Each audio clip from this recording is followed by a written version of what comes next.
Welcome to Positive Atheism English channel and to our program My Life with Gora, which is written by Srimati Saraswati Gora. This is an autobiography of Srimati Saraswati Gora, and I am going to continue from where I left in the last episode.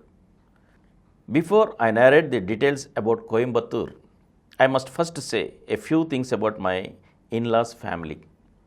My father-in-law was Mahadeva Shambho Goparaju Subbarao. Their ancestors are from Kolakaluru in Tenali Taluk in the Guntur district. I don't know why, but my father-in-law's grandfather left Kolakaluru and went to Vijayanagaram. My father-in-law's father was employed in the court of Vijayanagaram. My father-in-law was born in Vijayanagaram. He and my father went to school together when they were young. Like my father-in-law had Western education, had passed matriculation and later worked in a government job. My mother-in-law was Rajyalakshmi. She hailed from Vijayawada. She was born in the Pamaraju family. When my father-in-law was in Chhatrapuram, Ganjam district in the present Orissa state in a government official capacity, Gora was born on November 15, 1902. After Chhatrapuram, my father-in-law worked in Parlakimidi and Kurnool, later got himself transferred to Kakinada and settled there. At the time of my marriage, Gora had his elder brother Narasimharao, elder sister Krishnaveni, and younger sisters Balatripurasundari, Anasuya, Saubhagyam, and Samrajyam. A year after my marriage, Gora's younger brother Sambasivara was born. My father-in-law's sister Jogama was a child widow. So, she lived with my father-in-law ever since she was a child. All the children moved freely around her. As I was just starting my family life, she came with me to Coimbatore so that I could have some adult care and supervision. Even though my father-in-law had liberal nationalist ideas, they were all subordinate to his ancient Brahmin traditions. Mrs. Jogama was also full of those traditions. As soon as I arrived in Coimbatore, even before my first meal, I had a big shock. In my parents' home or in-laws' home, we don't eat a meal without wearing ritually pure jute clothes. I had brought with me a jute silk saree to wear when I cooked and dined. Gora didn't even let me unfold it. He said that cleanliness is one thing and rituality and purity is quite another.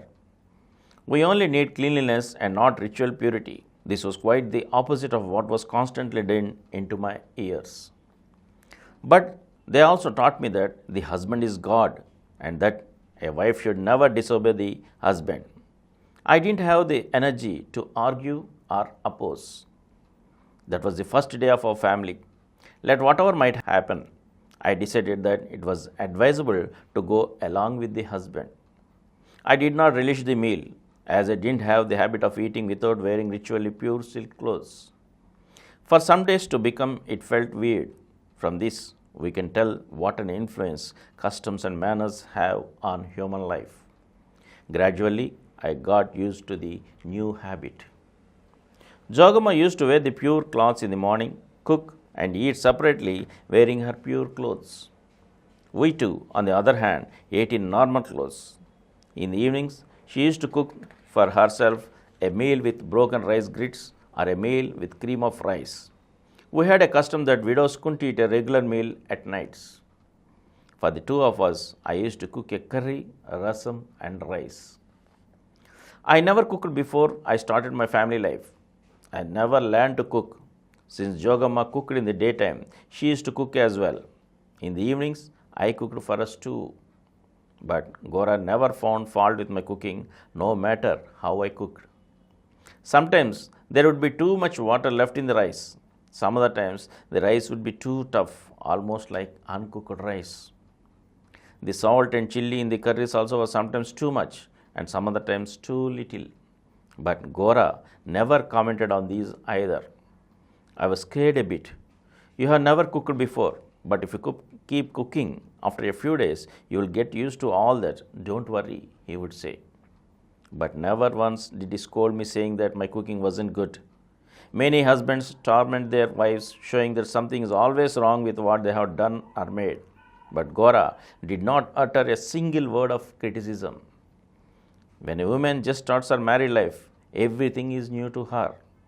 If the husband does not treat her at that time with sympathy, the wives panic. Gora not only treated me sympathetically but always encouraged me. Jogama stayed with us for a couple of months and returned to Kakinada.